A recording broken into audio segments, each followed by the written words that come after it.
The Chimeran threat began in Russia. The origin of the virus is unknown, but its effects were devastating and swift. In the 1930s, reports of biological experiments began leaking out of Russia. Then reports of villages destroyed overnight. Then entire cities. We feared the Russians had developed a weapon of unparalleled power. The truth was far worse. The chimeras stayed sealed within Russia for over a decade. Then, in 1949, they launched an attack that overwhelmed all of Europe in a matter of weeks. For several months, we thought England was safe. But in October of 1950, the chimera burrowed under the Channel. We had prepared for them, but in 3 months' time, the war was lost. We abandoned the cities to the chimera and retreated to scattered military bases and outposts. The chimera had won. On July the 11th, 1951, the Americans launched an assault on the eastern coast of England. On the second wave of that assault was a sergeant named Nathan Hale. The actions of that soldier have become a matter of both scrutiny and myth. What follows are the known events of his life from July 11th to July the 14th, the day he was last seen.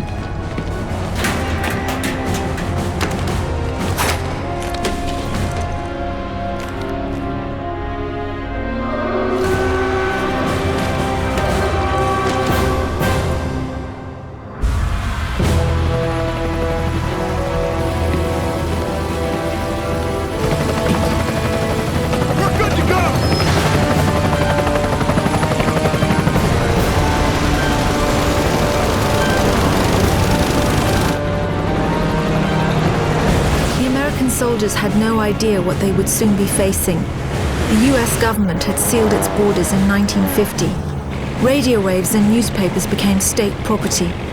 Only the highest levels of their government knew the truth. The operation was an exchange. The Americans were bringing supplies and tanks into York. We were giving them our one secret weapon, something we could offer that they couldn't build themselves. I was the commander of the convoy team that was to meet the US soldiers. We were ambushed in Manchester on the way to the rendezvous. There was no way to warn the Americans. They were on their own in York, fighting an enemy they knew nothing about. We never learnt exactly what happened there. All we know is that Nathan Hale was the sole survivor.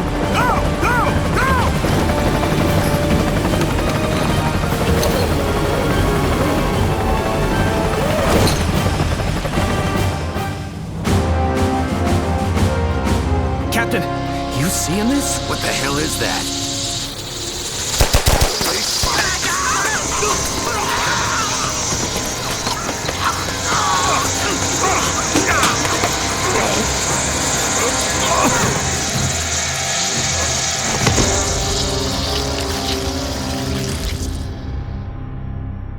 No one knows exactly how Hale was infected by the Chimeran virus. Our only clue is a journal entry recovered from the body of a US medic. It says that he encountered a number of comatose soldiers in a dry creek bed. One of the soldiers, a sergeant, suddenly woke up. Unlike the other soldiers, his body had no wounds at all. The sergeant refused any kind of medical examination, insisting on catching up to the rest of the company. If that sergeant was in fact Nathan Hale, then he remains the only known person to wake up after being infected. Whether the Chimeran virus mutated within him, or whether his body had an innate resistance to it, remains a mystery.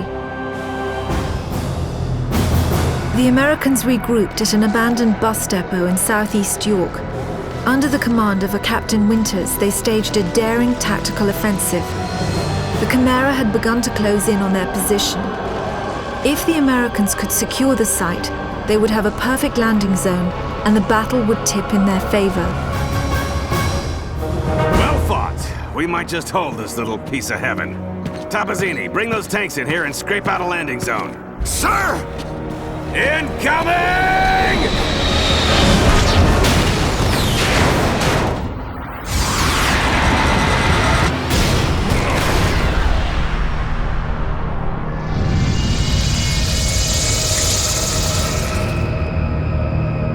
We know from the craters that the chimera ended the battle by launching spires. There is no defense against a spire attack. By the time you see them in the air, it's already too late. After impact, the spires release swarms of crawlers. Literally thousands of them can come from a single spire. Whole cities have been infected in minutes. After the crawlers have done their work, the chimeras send in carriers to collect the dormant victims.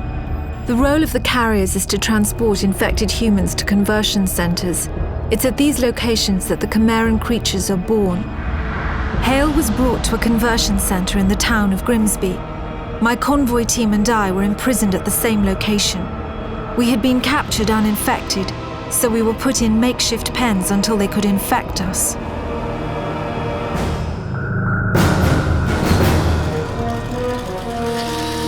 Oi, mate! Over here! Over here! Help us! Get us the hell out of here! Hey! Over here! The console! Shoot the console! Bloody hell! Thanks for that. I'm Parker. Hey, Sergeant Hale, 1st Rangers. An American. We thought the Chimera stopped all of you in York. Chimera? Those creatures. Oh, you jammed it.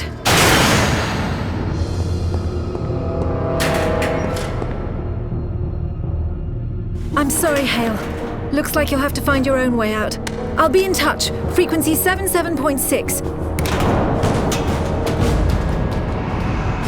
It was strange enough that a lone American soldier was walking around a Chimeran conversion center. But it was his eyes that were most disturbing. They showed unmistakable Chimeran traits. It was subtle, but it was there. Whoever Nathan Hale was, he wasn't entirely human.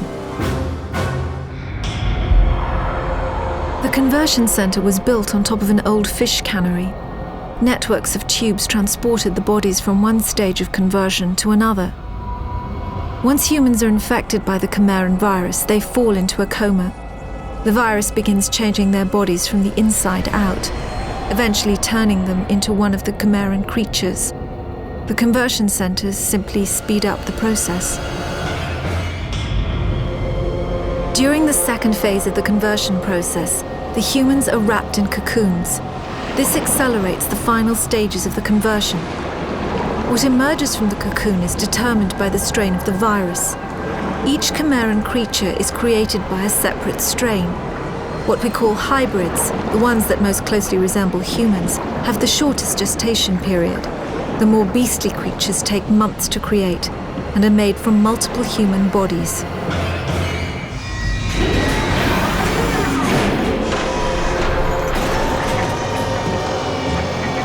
The final stage of the Chimeran conversion process is known as the birthing chamber.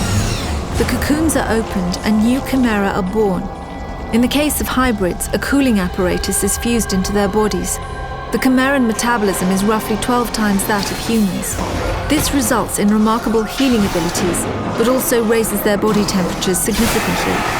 Without the cooling apparatus, the hybrids would overheat and die. I was able to make it to the surface and summon a rescue. Flying into the Chimeran territory was always dangerous, but we had to risk it. Hale made it out shortly after. I looked for any further signs of conversion. Fever, nervous movement, paranoia. There was nothing. Just the gold-colored eyes. We flew directly to Manchester. Soldiers had been trying to recover the convoy ever since my squad was ambushed. They knew what was in it. They knew it was our last hope for defeating the Chimera. I wanted to take Hale back to Northern Command for debriefing. Maybe he could sense I was suspicious of him. He joined the Manchester squad before I could say a word. The convoy was stranded on the west side of Manchester. The site was guarded by stalkers, so the only route in was on foot. A radio message from Hale's squad said they were entering Manchester Cathedral. The cathedral was a field hospital during the war.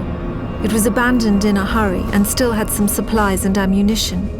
Unfortunately, it was also a breeding ground for some of the lower forms of chimera.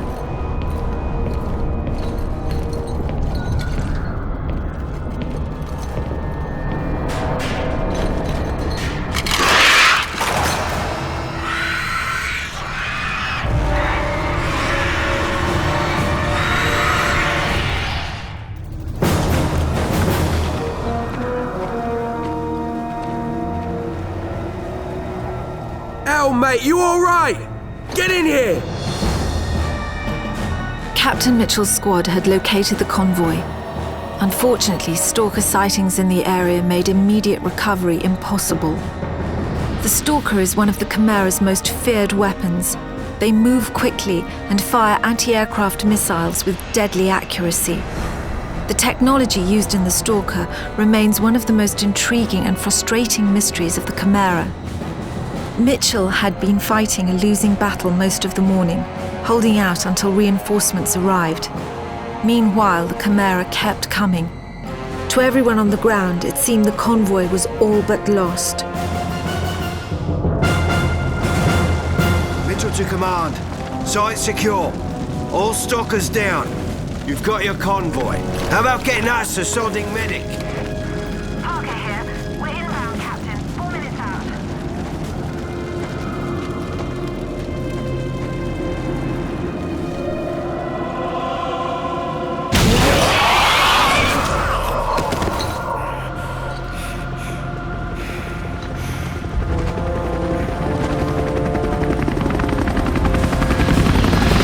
I picked up Hale after the mission. I had seen him approach the containment cell on the convoy. The cell had 14-inch lead walls, but even so, given Hale's condition, I didn't want him anywhere near it. With the stalkers gone, we were able to airlift the cell back to Northern Command. The exchange with the Americans would have to wait. We were about to execute a very risky offensive operation. The Chimera had been using a network of underground tunnels to attack undetected. The tunnels formed a nexus in Nottingham, and if we sealed them off, we would at least briefly have the upper hand. I was directing the battle from the air when I saw Cartwright's squad had run into heavy resistance. I needed to get them help right away. A group of soldiers had just stormed a Chimera mortar position. Hale was the only one to make it out. I radioed him to look for a shortcut through an old train tunnel. The tunnel was mostly blocked by a Chimeran power conduit, but I knew if Hale could find a way through, it would turn the tide of the battle. Lieutenant Cartwright, sir. If you've come looking for a fight, you've found the place. It seems the Chimera are up to something more than just digging tunnels. Say, look here, who brought the yank? By that time, word had already spread about what Hale did in Manchester. However, Cartwright wasn't the type to be easily impressed, especially by an American. Cartwright's team had found something suspicious. Instead of just making tunnels, the Chimera were digging something out of the ground. At the time, we passed it off as just another Chimeran mystery. Our priority was to seal off the tunnels. The Nottingham operation was a success. I sent the troops back to Southern Command for a well-earned rest. I was taking Hale to the intelligence division at Northern Command for debriefing. I radioed Northern Command on our approach. No response. As we landed, I could already sense the worst. The whole place was deathly silent.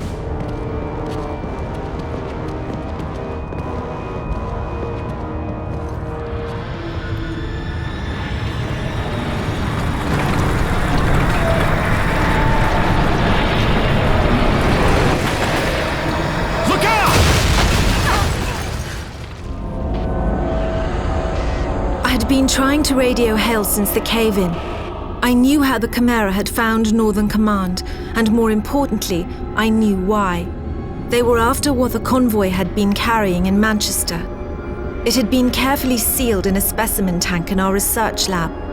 We thought it would be unable to call the Chimera from within the tank. We were badly mistaken. There was no way to warn Hale of the danger he was in. If he opened that tank, the result could be disastrous. What was inside would either kill him or control him. I knew Hale would eventually find the map room. Everything we had learnt about the Chimera in the past 2 decades was in there. We had maps of the Chimera invasion spreading through Russia, autopsy records of Chimeran creatures, charts of the death tolls across Europe. These were numbers we didn't even disclose to our own soldiers. There were files that showed the progression of the Chimeran virus in humans. In over 6,000 cases, there were no records of any form of human resistance. There were also detailed schematics of our specimen tank and what was in it. We call them angels. They're the most powerful of all the chimera. We believe the angels control other forms of chimera via some form of telepathy. For all I knew, this one was already controlling Hale.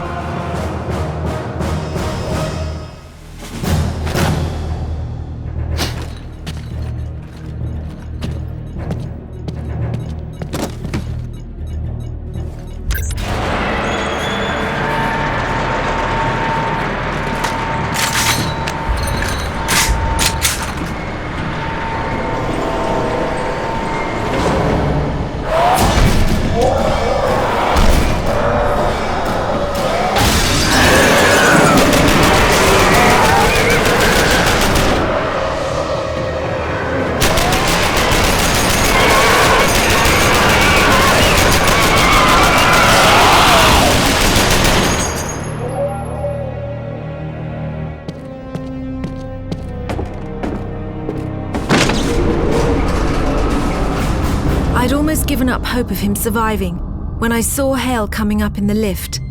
I could tell from his face that he had found the angel. There was no point in asking. If he was alive, then the angel was dead.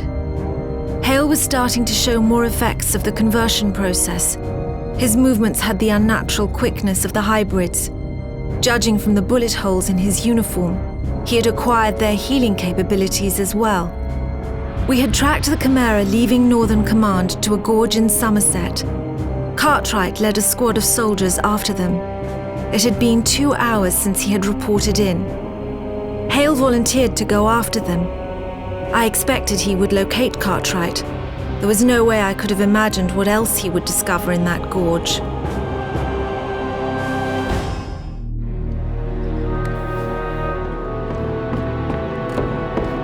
Come on, we gotta move. Give it a moment. Cartwright was the best soldier in my command. Nothing got past him. He must have known Hale was infected when they first met in Nottingham.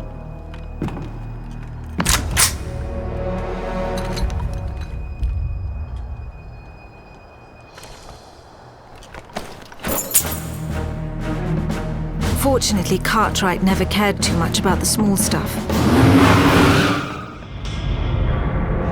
The chimera tend to establish themselves near large population centres. Their presence in a remote region like Somerset was highly unusual. The gorge was filled with factories that built stalkers and dropships, but we had seen those before. Deeper into the gorge, the chimera were hiding something far more alarming.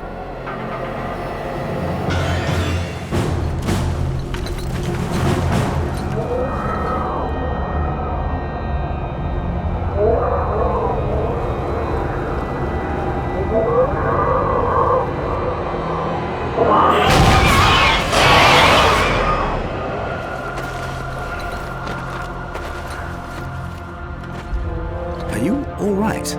Yeah, fine.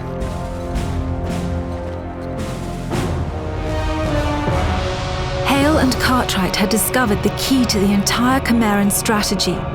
The tower they found had not been constructed, it had been excavated. That single fact changed everything we knew about the Chimera. Leaving Somerset, they must have noticed the power conduits radiating from the tower behind them. We believe this discovery is what inspired Hale's fateful actions later that day. The drive to Southern Command would have taken at least an hour, time enough for the Chimera to launch a strike force.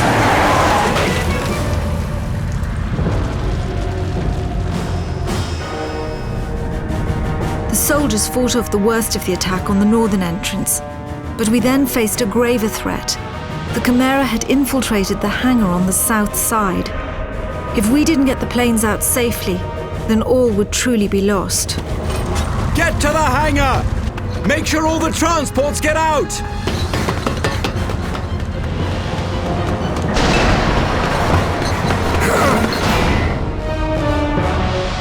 The soldiers were finally able to fight off the Chimera in the hangar. We ferried the survivors up to a rendezvous point in Cardiff, 20 miles west. I stayed at the base to finish loading what supplies we could. Chimeran Goliaths were already approaching Southern Command. A spire attack seemed inevitable.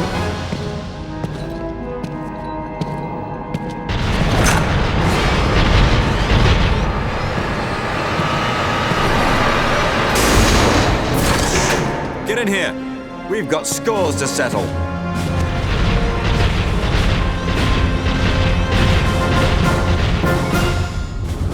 Southern Command was lost.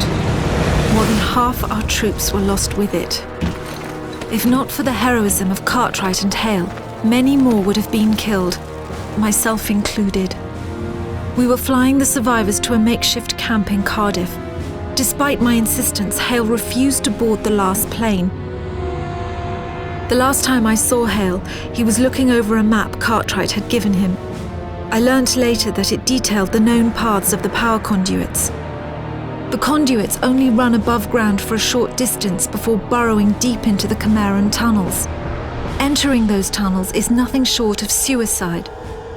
Nevertheless, I believe that is exactly what Hale did.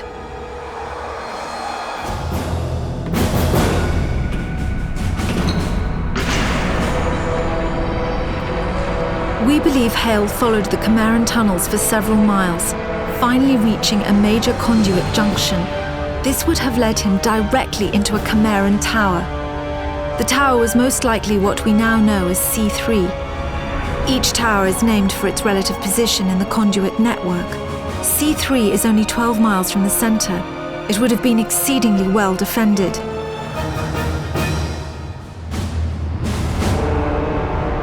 We had been at Cardiff for several hours when I received a radio message from Hale. He told me he was in London, and he asked if snow was normal for July. He described a tower in the middle of London, one far bigger than that which they had found in Somerset, and with power conduits emerging in all directions. He said, "If we destroy the tower, we destroy the Chimera." For all I knew, Hale was completely mad. And even if what he was saying was true, we had no idea how to destroy the tower. But there was one new factor working in our favor. I had been able to contact the Americans, and they had joined forces with us in Cardiff. I decided to gamble that Hale was right. I convinced the Americans to help launch a full assault on the tower. We were bringing everything we had to London. I was counting on Hale to clear out a landing zone. If he couldn't take out the stalkers, the mission would be over before it began.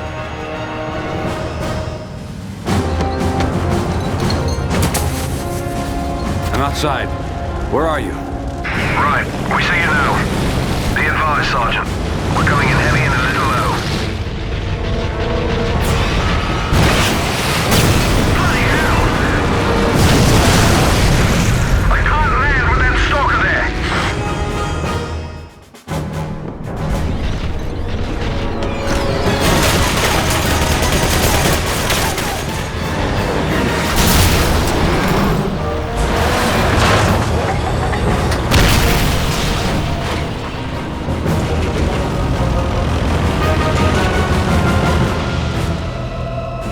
Forces arrived in London nearly unscathed.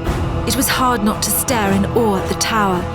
We had only fled London 6 months earlier, and now it was almost unrecognizable. The whole city was covered in snow. I knew the Chimera thrived in cold weather, but it was hard to fathom how they might actually be altering the climate itself. The power conduits, the snow, and the tower had to be related in some way. There was no time to think about it. Their armies were already guarding the tower, and more would be coming. We set the tanks up in assault formation and started across Tower Bridge. The last tanks were crossing the bridge when we saw Goliaths approaching from behind. We had to destroy the bridge before they caught up to our tanks. Hale and a few other soldiers took up defensive positions while the charges were being set.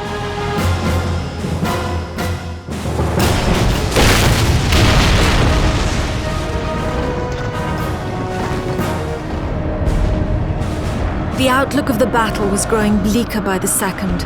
Our tanks had killed legions of Chimera, but still they poured out of the tower. The Chimeran forces were holding us in check while their Goliaths closed in on Southwark Bridge. With Tower Bridge destroyed, there was no possibility of retreat. The team I sent to destroy Southwark Bridge was not responding. It would only be a matter of time before we heard the spires in the air.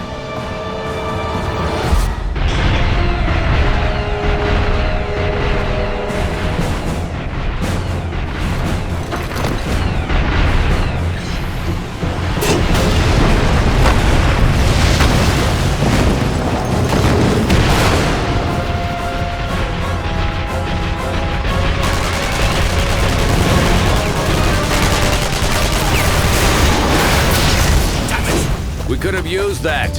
I know. I was only trying to disable it. Let's go. We have to catch that Goliath. Not bad shooting, I'd say. Considering I was hit and all. You go ahead. I'll cover this entrance.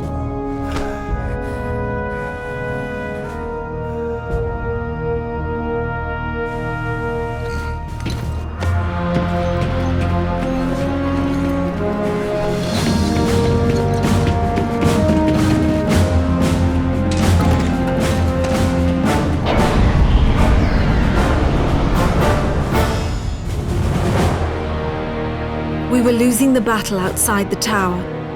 The few tanks that remained would soon be overwhelmed by the seemingly infinite hordes of chimera. Our only hope lay with the few soldiers who had managed to infiltrate the tower. It was up to them to find a way to destroy it from the inside.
As the tower fell, Chimeran creatures began to shriek and writhe on the ground. They died within minutes. We believe they were simply unable to survive the loss of the angels. The significance of our victory in London wasn't understood for several days. The reactor meltdown caused a chain reaction that destroyed all the towers in the network. At least in Britain, the Chimera were defeated. We have investigated the ruins of 5 towers so far. As we attempt to reverse engineer the complex technologies we find, the mystery of the Chimera only deepens. With combat subsided, the soldiers have been searching the rural villages for survivors. So far, we found 921 hiding in bunkers and basements, 78 of them children. Cartwright's youngest daughter, Angela, was among them. As for Nathan Hale, his body was never recovered. He was presumably incinerated inside the tower. The American military lists him as killed in action, July the 14th, 1951. A part of me still believes he might have escaped somehow. I even thought I heard his voice on the radio just after the tower exploded. I'll never know for sure.